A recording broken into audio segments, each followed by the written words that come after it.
Afrikili family and Global PAC nation. In today's show, we'll do a quick roundup of the Global PAC, starting with the Caribbean. Well, in the Bahamas, Elon Musk's company SpaceX has been suspended and is now prevented temporarily from landing its rockets on the island. Then we'll take a look at Haiti, where the Integrated Office of the United Nations just issued a report saying that in the first quarter of this year, so from January to March, over 1,500 people were killed on the island, but also over 500 people were injured. Then we'll turn our eyes to the African continent, whereas people are mourning the death of Pope Francis. It appears that 3 African cardinals might have a chance, or at least are in contention, to potentially become the first African popes, at least in the last 1,500 years. We'll also look at the country of Burkina Faso, where the charismatic leader, Captain Ibrahim Traoré, issued a statement. At least his government mentioned that there was a coup d'etat attempt that was designed to overthrow him from leadership. And we will see what that is all about. And then we will finish with the United States, where on one end, Donald Trump is displaying unbelievable double standards in his backing of his Secretary of Defense, Pete Hegseth, which is in blatant contradiction to the approach Donald Trump had with the former Secretary of Defense, Lloyd Austin, who was the first black Secretary of Defense. And then we will finish with reparations.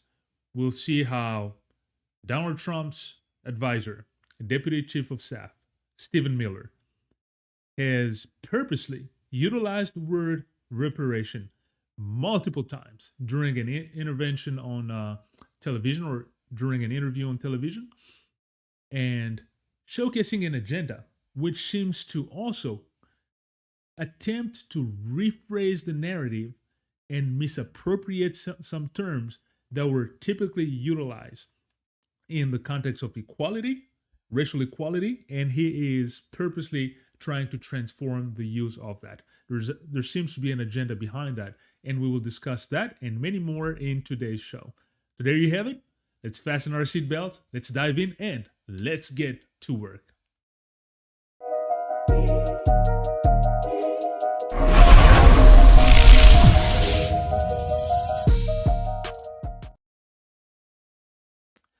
Well, hello again, Afrikili family and Global PAC nation.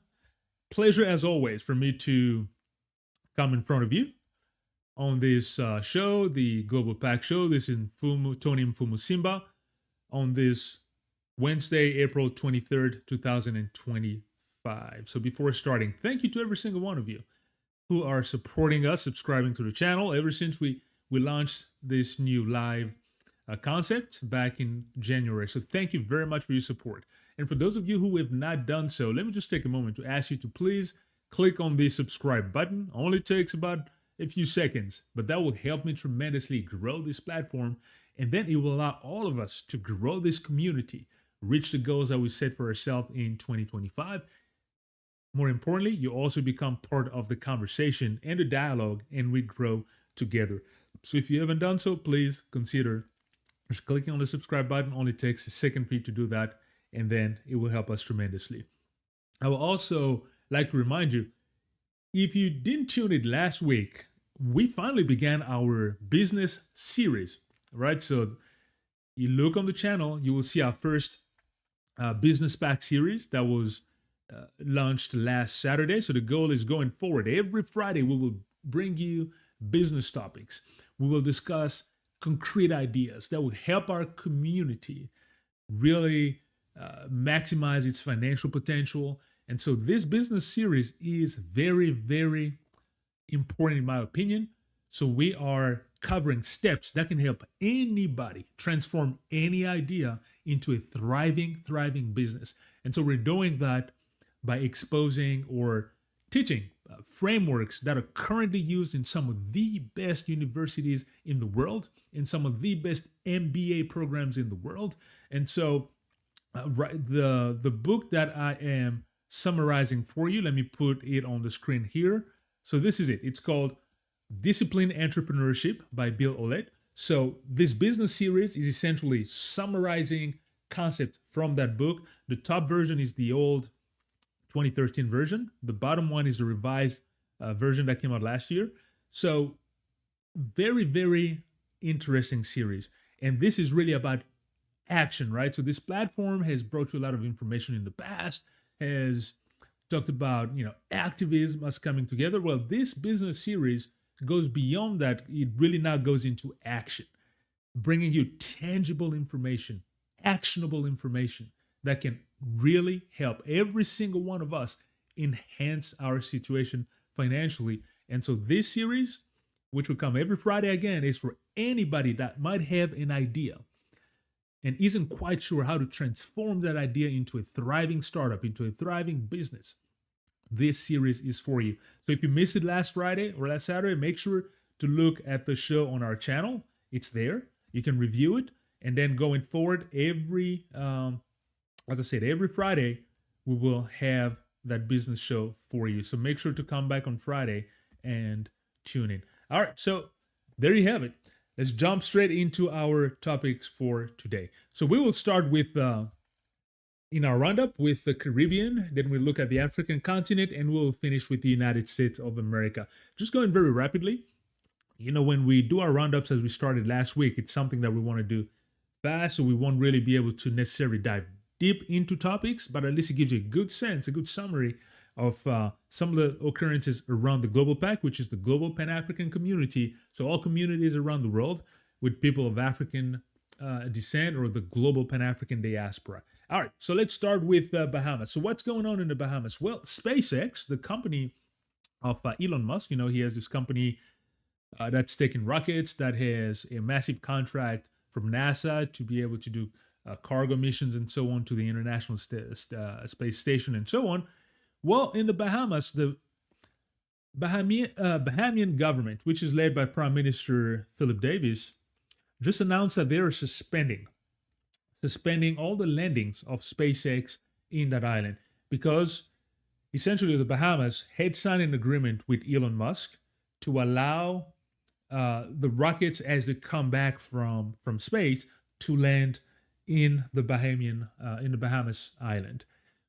Well, it appears that they had signed the agreement without the prerequisite environmental studies to figure out what are the impacts of those rocket ships coming back on the island. What are the potential impact, negative, or if there are any positive. But there is a requirement, actually, according to the law, to follow that, and the government did not.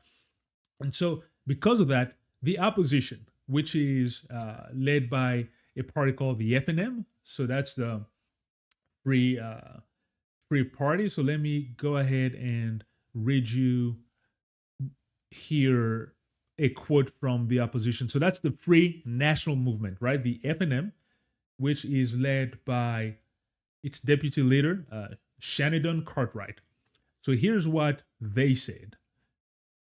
Quote here. So he said, the Bahamian people deserve an answer.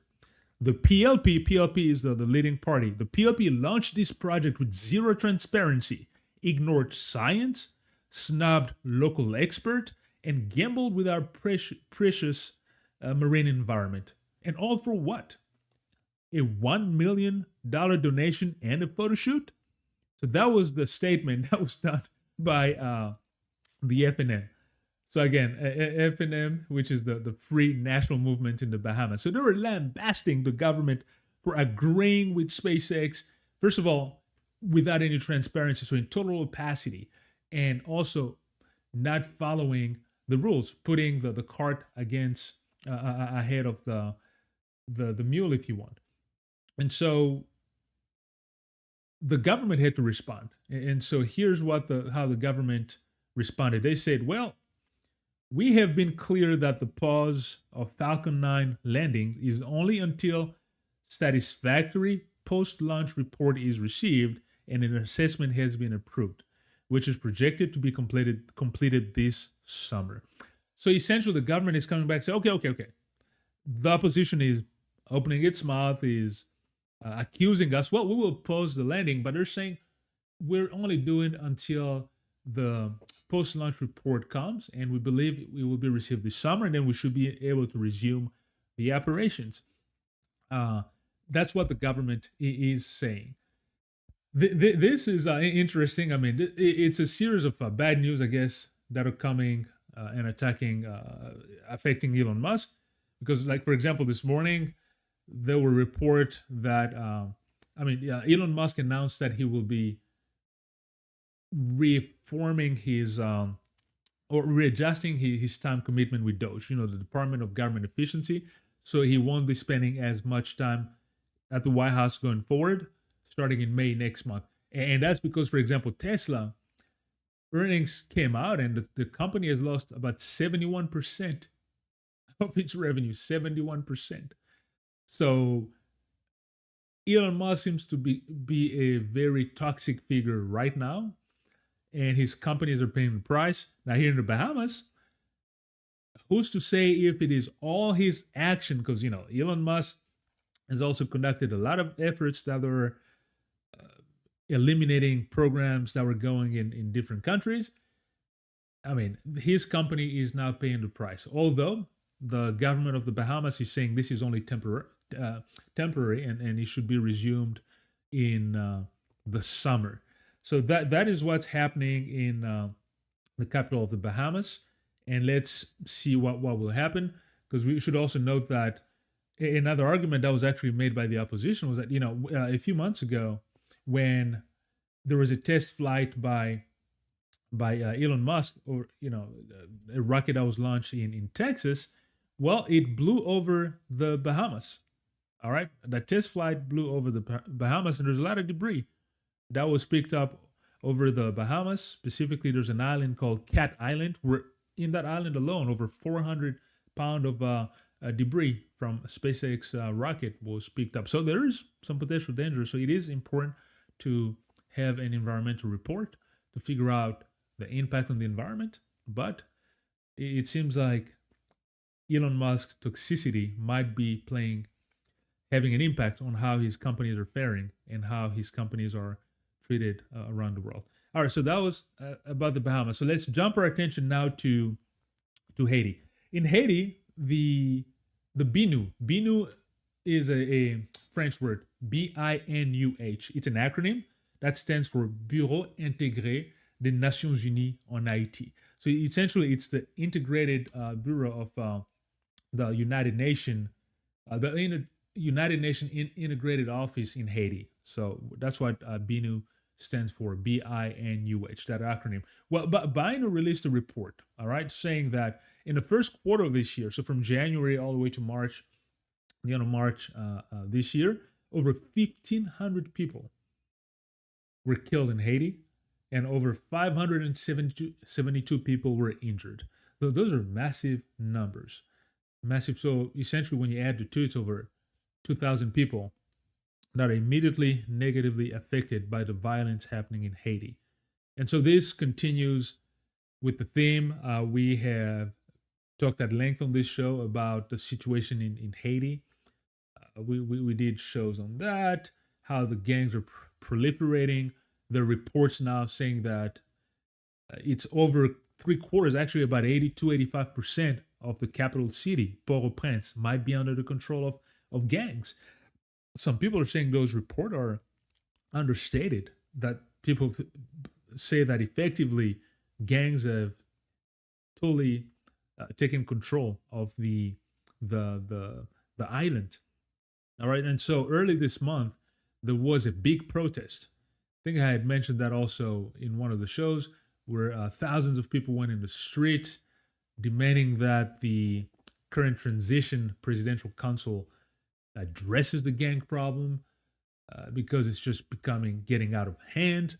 So the situation is very, very dire. And remember, I had mentioned also how, in a sense, for the Global PAC, it's interesting that the peace force that is trying to help bring security into Haiti is actually composed of African soldiers and police officers, because we have a contingency from Kenya, which is in Haiti tasked by the United Nations to try to calm the situation. But unfortunately, that Haitian force, which was supposed to be about 2,500 soldiers, is only operating at about 40%. So there's only like about 1,000 uh, officers and soldiers and so on within the Kenyan contingency. So nowhere near the 2,500 that were needed for the force to be able to operate at full capacity.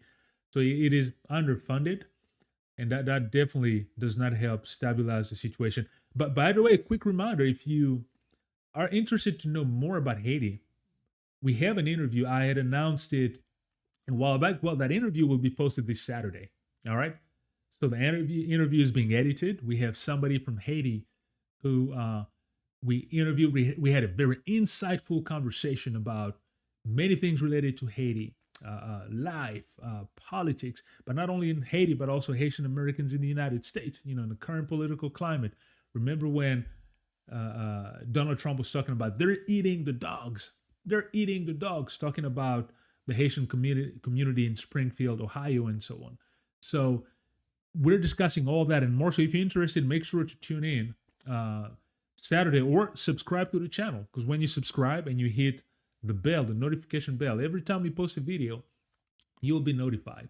So make sure you subscribe if you've not done so. That interview is a very interesting interview. I very much enjoyed talking to our guests, so make sure to keep that in mind. That will tell you a bit more about Haiti. You'll learn some things that you don't know. I learned a lot. So again, reminder, this Saturday, we're having a conversation. We're posting the interview, conversation with somebody who's in the United States. He's Haitian American, and he's bringing great insight on that situation. Nevertheless, this report is really sad. We'll continue looking at the situation in Haiti. Not only is in the backyard of the United States where this show is being broadcasted from, but Haiti is a consequential country, an important country in the Global PAC, being the first Black republic. So what happens in Haiti is of great importance to all the entire Global PAC community. So we'll keep following that, and then as new developments come up, we will bring them to you. Okay, now let's move from the Caribbean as we continue our roundup. Remember, I said we'll not be going deep into topics, because when we do this roundup, it's about being on the surface, but giving you an idea of different things happening around the Global PAC. So now, with regards to Africa, so our first news in Africa, we all know that unfortunately the Pope passed away. That's not any news for I think the whole world now knows that Pope Francis was born Jorge Mario Bergoglio. Unfortunately, died the Monday following Easter. So he passed away this Monday, the 21st, at the age of 88, after being Pope for 12 years. So he was Pope since 2013. The entire world is mourning the Pope. There's an interesting possibility here as people are contending, because when the Pope passes away, obviously he has to be replaced. It's a very powerful position. Essentially, the Pope is a head of state, leading the state of the Vatican within Rome, but it's a state. And amongst the candidates, there are 3 Africans that are being named. And if one of them was to be elected, that would mean that we'd have the first Black Pope, first African Pope in the modern time. Now, in terms of history, they're telling us over 1,500 years ago, you had 3 popes from Africa, from North Africa, around Carthage and so on. But in modern time, this would be the first time a Black Pope is elected. And I'll tell you who these 3 people are. But just a few quick notes about the Pope. Interestingly enough, this Pope is breaking with tradition on many different points. One, in terms of where he will be buried. So typically, popes are buried within the Vatican, around St. Peter's Cathedral. This Pope has decided to go all the way out of the Vatican. And I actually feel a bit connected with it, because just actually in March last month, I was in Rome. I think I mentioned that in one of the show because I didn't do a show for 2 weeks. So as we're in Rome, I actually got to go to the Vatican, went to St. Peter's Square, and so on. So as these stories are coming, I just feel that connection to this story, even though I'm not Catholic, but there's a connection to it. So if you're familiar with Rome, where the Pope will be buried is actually across the river Tiber, right? Because the Vatican, you have to cross the river Tiber on the it's on the west of the river. So he'll be buried all the way out of the Vatican. You cross the river Tiber towards the east, actually not too far from the Colosseum. If you want the place of where the Pope will be buried, it's called let me see here. Let me give you the exact name. Let me see here. As I'm pulling up the name of the location, I had it down. What did I do with that? So yeah, so it's called the Basilica of Saint Mary Major. So yeah, totally on the east of the River Tiber, not far from the Colosseum, as I said, and it's between the Colosseum and Rome Termini Station. So if you're a bit familiar with Rome, it's on that side. So yeah, and it's on the north of it. It's also not very far from the Villa Borghese. So yeah, so that's where the Pope will be buried, breaking with tradition, but and also his coffin. His predecessors typically are buried in 3 different coffins. He's decided to only be buried in 1 coffin. So all this to advance his image of he's somebody who wanted to be seen as not wanting to live in opulence because he was very connected to the poor. As a matter of fact, in his native city of Buenos Aires, in Argentina, he was usually amongst the poor. He would go to the people. So that's how he lived his life. And so it's only normal that in his death, he's followed with his ideology of really wanting to be humble, not opulence. As a matter of fact, he was not even living within the big basilica space. He found that it was just too opulent and so on. So he was somebody who was very humble. So that is fantastic to see for somebody of great power. As I say, don't get it twisted. You know, Catholicism is one of the major religious branch in the world. The Vatican is a very powerful institution. The Pope is de facto like one of the kings of the world because the church is almost everywhere. To see that somebody like that is humble is definitely great. And one final point about the Pope, you know, he visited the Congo, you know, my country of origin, not too long ago. And when he was in the Congo, he did not hold any punches. He made some scathing remarks about the international community, but also the Congolese government. Because talking about Africa in general and the international community, he was saying hands off Africa, but also hands off the Congo. He was talking about Africa is not an open mind. Talking about how the multinationals are just coming and wanting to pillage the natural resources from the continent, and there's a lot of death, millions of people dying. So he talked about that. It was a hard-hitting speech. So I really appreciated him from being so open. And then he also condemned the Congolese government, talking about the corruption and the tribalism, speaking against that. So he's somebody I really appreciated his ways of wanting to stand for justice, wanting to stand for equality, wanting to stand for the poor people, and may his soul continue resting in peace. All right, so I led this story talking about the 3 potential African cardinals, right? That might potentially replace him. So who are they? The first one, he's from Ghana. He's Cardinal Peter Turkson. He is 76 years old. So he's the former head of the Vatican dicastery for promoting human development. So he was one of the Pope's advisor on issues such as social justice, climate change, and also the church stance on homosexuality. He was seen by many as a very liberal type of cardinal. So in some sense, it was a bit controversial. But being the Pope's advisor, it gave him a pretty prominent figure. 76 years old, so not the youngest guy. The next guy from Africa, his name is Cardinal Robert Serra. He's from the country of Guinea. He's 79 years old. Definitely not young either. Considered to be a very conservative within the church. He used to be the prefect of the Congregation for Divine Worship and the Discipline of the Sacrament until 2021. So he's been vocally opposed to gender ideology within the church. He also condemned Islamic extremism.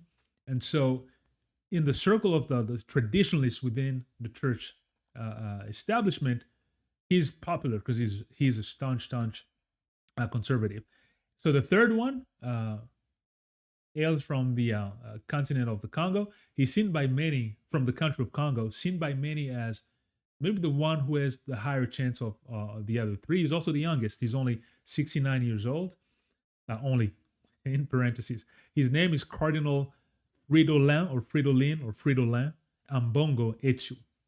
Fridolin Ambongo, the Archbishop and Cardinal of hailing from the Democratic Republic of the Congo.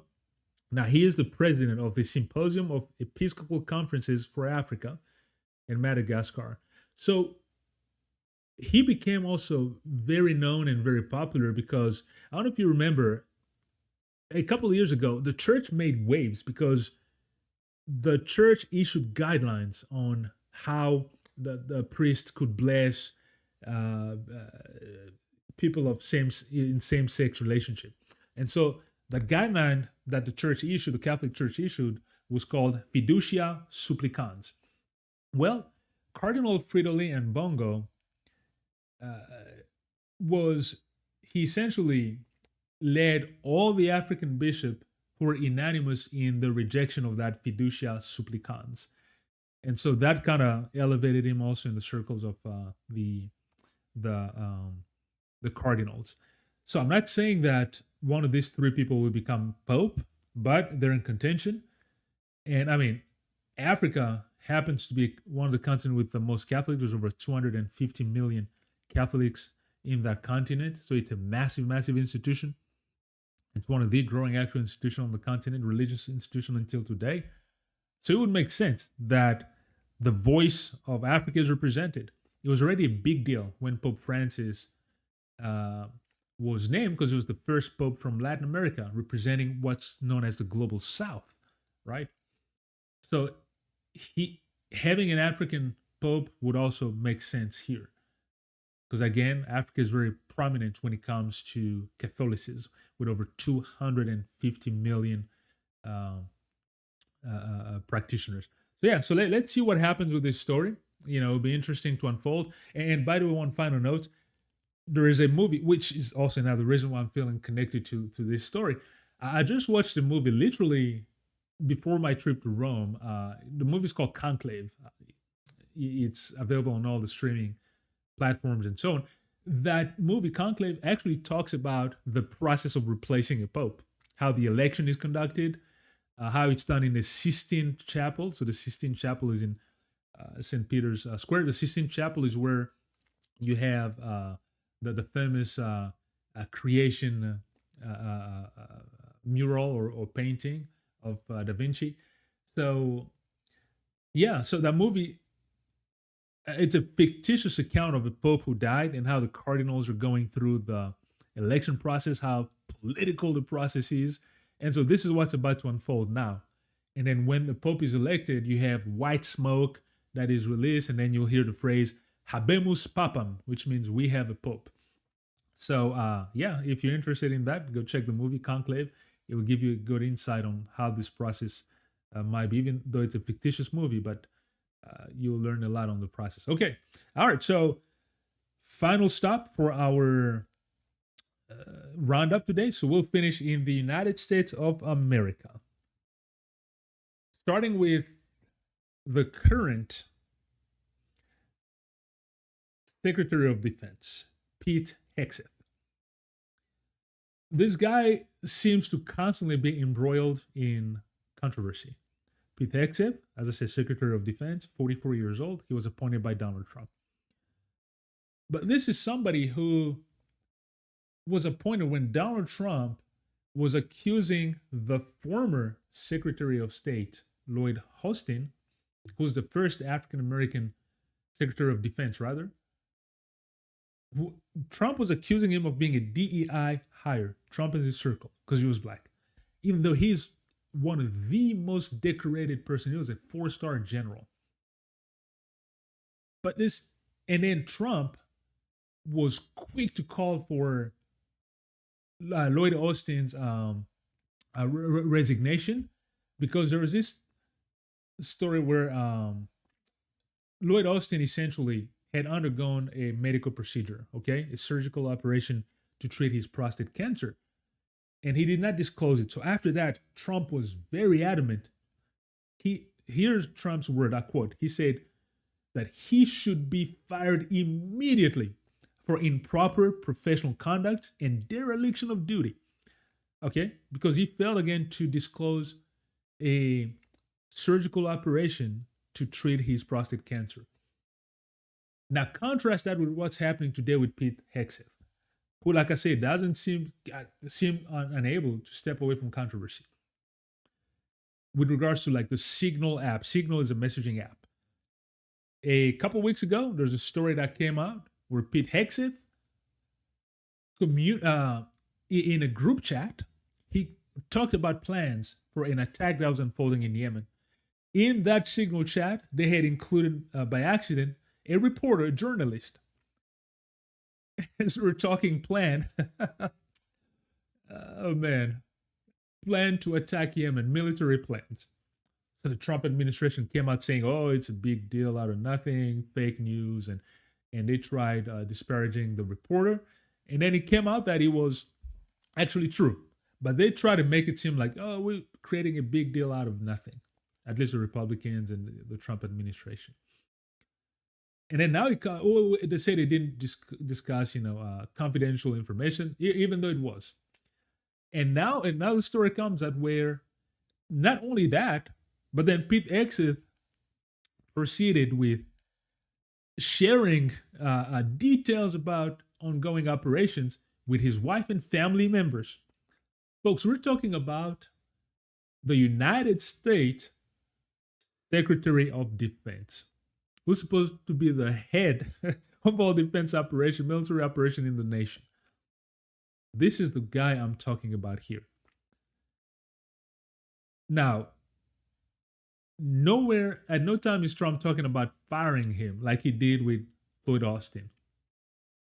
Quite to the contrary, like yesterday, there were reports coming out saying that the White House was, vetting candidates to potentially replace Pete Hegseth, but Trump came out saying no, he has no intention of firing him. He's saying that Hegseth is doing a very good job. He was put there to fire some very bad people, whoever those are, and that he's doing a good job. What a contrast. What a double standard. Trump and his administration came in, firing on all cylinders against DI this, DI that, saying, no, we will uphold meritocracy across the board. And he said he would appoint the most competent person. Now you compare Pete Hegseth to the pedigree of the person who was there before him, Lloyd Austin, there is no comparison. Granted, Pete Hegseth went to Princeton and so on.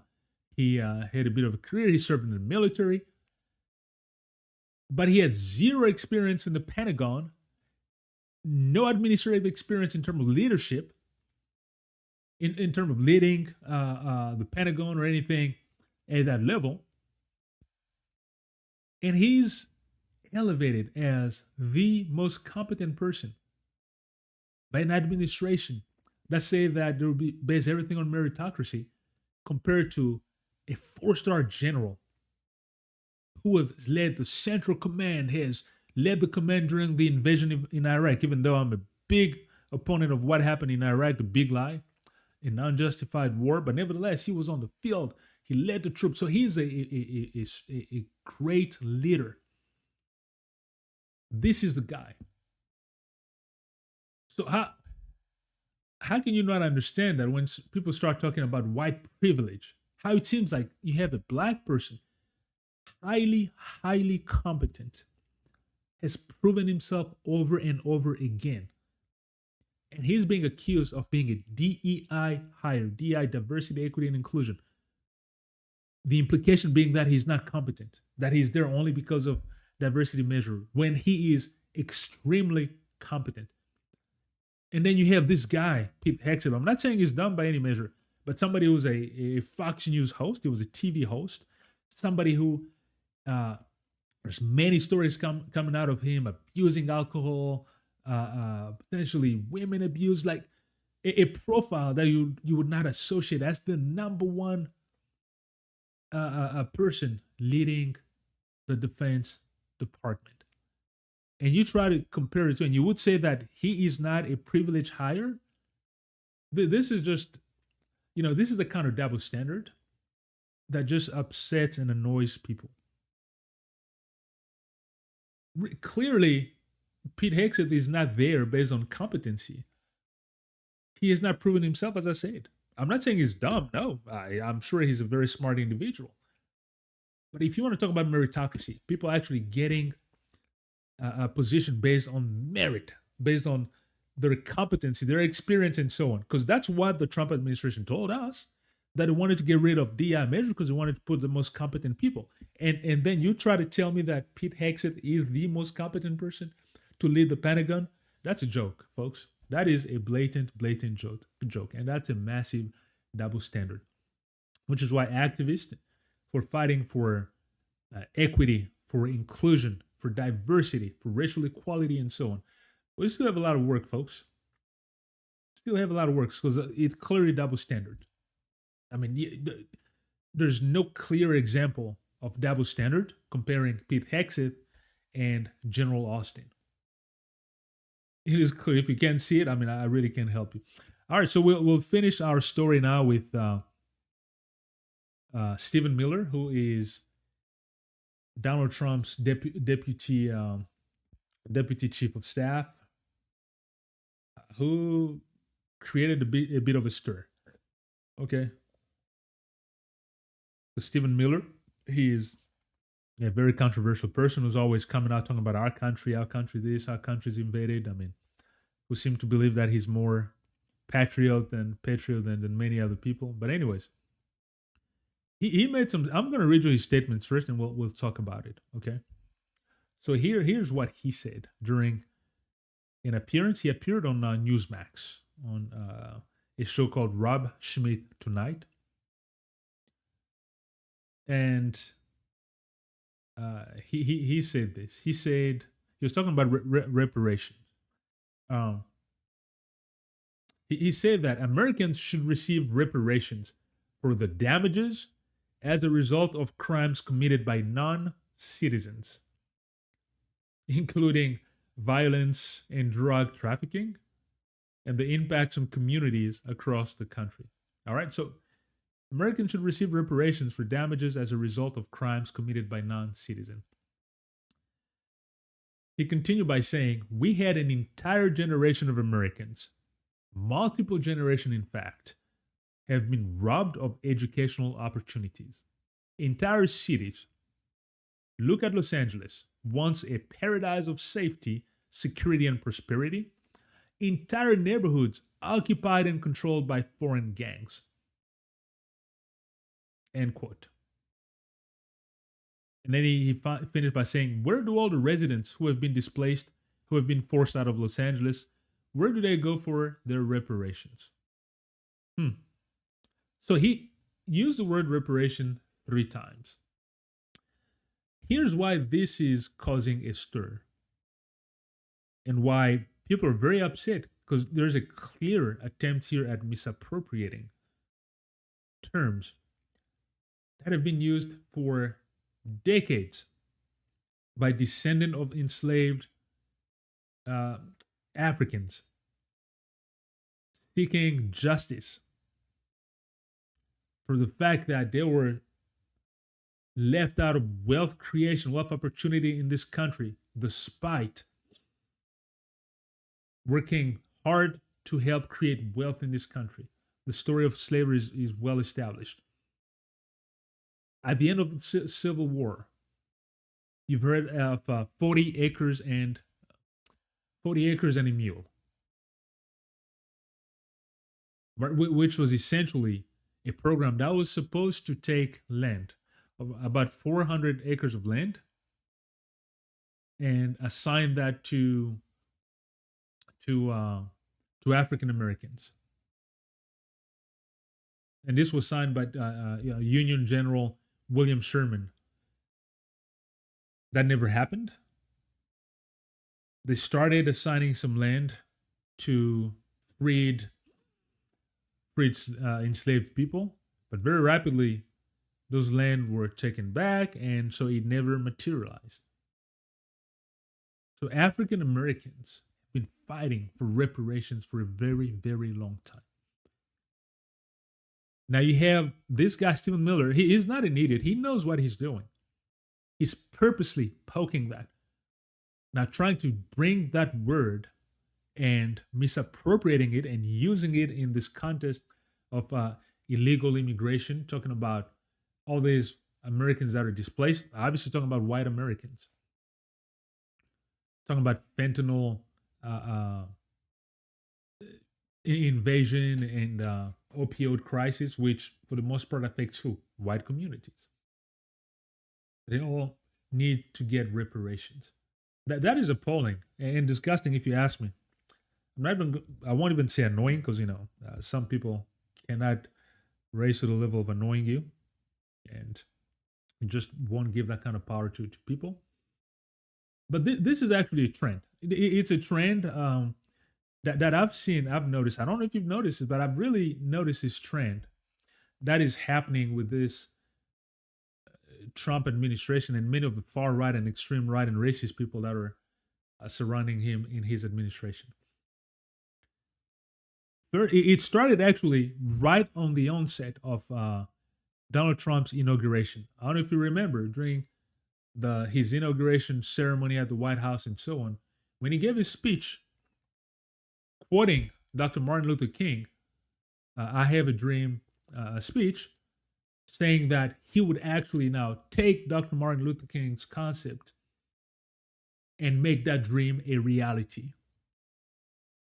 So we'll actually arrive in a society where people are not judged by the color of the skin, but the content of their character. It will be based on merit. That is what Donald Trump was talking about. Which at the time I had mentioned, this is a bit rich from him. Like totally distorting and twisting a concept that was designed to advance equality, racial equality in this country, and turning it on its head. And saying that policies that had resulted out of that struggle were actually wrong. In a sense, they were causing reverse racism. He didn't mention reverse racism, but that's really the theme, with a lot of white supremacists and so on who've been crying that there's an attack on white people and so on, and a big chunk supporting Donald Trump. But yeah, so really misappropriating concept and twisting them. Donald Trump started that with his bully pulpit, because when he does it with the highest, pulpit in the land, his voice carries. And then just last week, I brought you the news of Derek Johnson, the NAACP president, who's suing the Department of Education, Trump's Department of Education, led by Linda McMahon, with its policy wanting to defund or take away grants and funding from many schools in disadvantaged areas if they don't stop many of the diversity policies and so on, and thereby risking continuing the fragmentation, segregation that we have in the education system. The gap that's been created between the haves and the have-not. But the Department of Education taking civil right laws that are designed to help mitigate racial equality, turning it on its head, wanting to use those laws supposedly now to bring equality by eliminating that diversity. That's unbelievable. And now we have Stephen Miller here talking about reparations, a term that has nothing to do with the context in which he's using, and he knows that. But bringing in that term in this new context of anti-immigration and really racism, because all this immigration is really pointing to all just brown people. There are undocumented people from many different walks of life. You might not know that there are undocumented immigrants that might be here from North America, Canada. Maybe their statuses have elapsed. You have undocumented people from Europe. You have some, clearly not in the numbers from Latin America, where, you know, the white supremacists like talking about the countries being invaded, which is true. Nevertheless, you have that, but you never hear anything about that. It's always about the brown people coming from the South. There's clearly an element of racism there. So it is very, very unfortunate what is happening, this twisting of concept by this administration and its people. And this reverse racism. You know, there's this, I'm going to end up with this. I don't know if you've heard, there's a theory called the Great Replacement Theory, or replacement theory, where white supremacists believe that the white race is in danger of being replaced by black and brown people. This comes from a book that was written by Camus in 2012. It was talking about how in Europe, the native white culture was at risk of being eliminated because there's an invasion of alien black and Muslim cultures that are invading Europe, and so the white culture would be eliminated. And so that replacement theory continued and now has really gained a lot of momentum in white supremacist circle, in racist circle, even in America now, that believe that the invasion of non-white is posing a threat to the white civilization, white culture. Even Elon Musk himself would talk about the white civilization is in peril. Western civilization. When he talk about Western civilization, he's talking about white civilization. Do not get it twisted. He's not talking about anything else, but white civilization is in peril. You will recall, for example, in Charleston, I think it was in 2017, right, when you had the protest by the Unite the Right extreme white supremacist group, organized a protest that went to the University of Virginia in Charleston, because they're protesting the removal of statues honoring Confederate individual.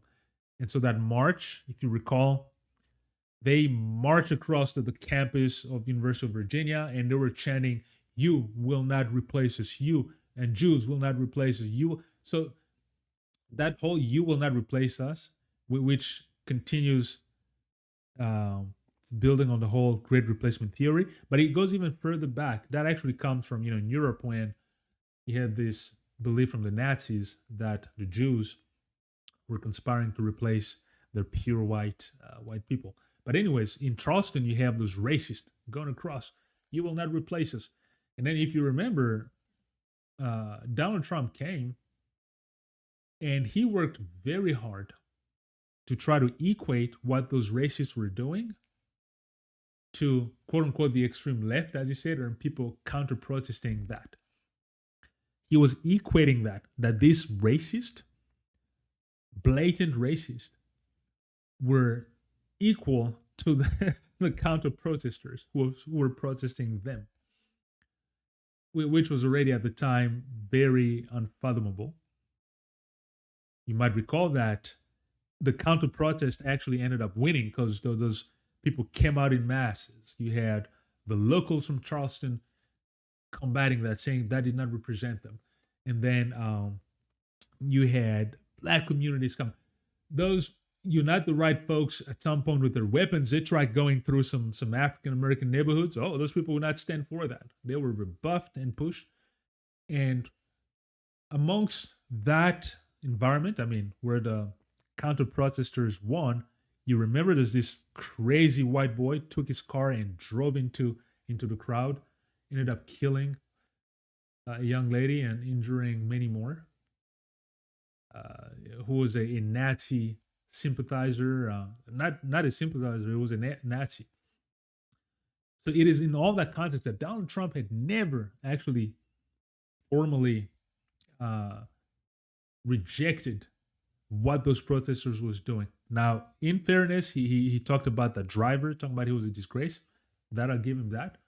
But he never came outright and condemned those protesters. Talking about there was also some fine people in there. I mean, so not to rehash history here, but you have to understand how we are where we are today. Remember, one of the important part of this platform is uh, understanding where we came from to understand where we are and where we're going. So this theme continues. This sentiment that white, not everybody, but a big chunk of the white extremists, white supremacists, this sentiment that their culture, quote unquote, is in danger and they're in danger of being replaced. And there's this blatant attack on the white people, which is what led to all these anti-DEI measures and so on. That is the full sentiment, obviously. You want to look at all economic categories within this country and so on. White, the white race is still leading the way on many of these economics. But the thing is, there's been a privilege and an advantage that was actually built on the oppression of other groups. So as these other groups are rising, clearly the advantage that the white population, white race had will diminish, right? Even though here we believe that we can grow the pie for everybody, but as oppressed population are rising, the advantage that the white population had will also reduce because we're going towards a more equal society, which is what I believe in anyways. But as that is happening, it is only understandable that some people will see that as a threat to them, even though we're going towards a more equal society, which is what we all advocate for, which is what we believe is needed to have optimum outcome across the world. But as that is happening, yeah, you will see all these white supremacists fighting hard to maintain a status quo. On the flip side, we can never stop fighting either. Activists, us who really believe in justice and inequality, we have to continue because it's never an attack against any group of people. First of all, on this platform, you know that I don't even believe in races to begin with, right? We're all identical in 99.9% of our DNA. We're like the same race. Our differences of color is such a detail that should never separate us. And we've allowed ourselves to create this social construct on the basis of our skin color, which is a very minute detail. But over the centuries, though, systems have been created because of that to justify oppression of black and dark people. So changing that requires a lot of effort and will continue till we get to the point where the color of our skin is a detail. And then we can all truly just live as humans where really the color of our skin doesn't matter at all. That's what we aspire to. And we'll eventually get there, but we have to continue. All right, so this is it for today's show. As has become the custom, we will end with a quote today. Let me bring it up to you. Our quote today comes from Desmond Tutu. Since we spent a bit of a time talking about the Pope and maybe first African Pope, first Black Pope, I'm bringing a quote from another religious individual. Now, he was not Catholic, all right? He was from the Anglican Church, hailed from the country of South Africa. It's a Desmond Tutu. He was a staunch anti-apartheid activist. He was somebody who's very energetic, funny too, witty. And so the quote I'm bringing you today from the late Desmond Tutu says that differences are not intended to separate, to alienate. We are different precisely in order to realize our need of one another. If there's ever something that encapsulates the mission and belief of this Afrikili and Global PAC platform, it is this statement that our differences are never intended to separate us or to alienate us. We're different precisely in order to realize our need for one another. Yes, Afrikili family, Global PAC nation.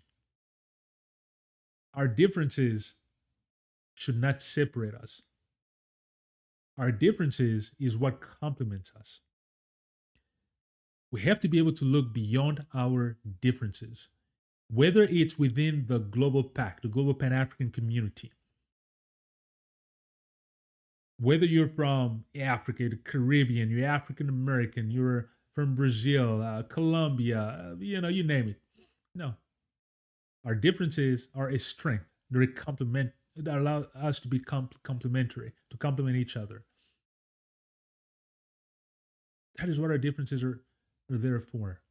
And then when we go outside of the Global PAC, humanity in general, as you know my belief, we are all humans and brothers and sisters, regardless of the color of our skin. We can never and should never use the color of our skin as the basis for hatred, for separation, and for division. Quite the contrary is to see how we can all work together towards a very common goal. The goal here is equality. If you don't understand that, if somebody wants to maintain the status quo, then the problem is yours.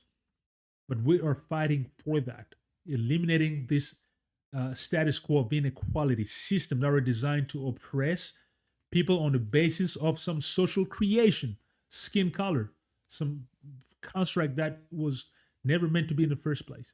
This is what this platform is about. And we will continue with that. So there you have it, Afrikili Nation and Global PAC Nation and family. I will end up here for today. Thank you very much for tuning in. Let me remind you to, if you've not subscribed already, please take the time to click the subscribe button, share this show, like it, send your comment. Let me know what you like, what you do not like, what you'd like to see, what you'd like to see different. But thank you ahead of time. So make sure to subscribe. And as I like to conclude, remember, we are a beautiful people. We are a strong people, and we are very capable people. Don't let anybody convince you otherwise. More importantly, we are the Global PAC. So until next time, peace be with you. Asante sana, which means thank you very much in Swahili. And remember, we are the Global PAC. See you next time, and thank you very much.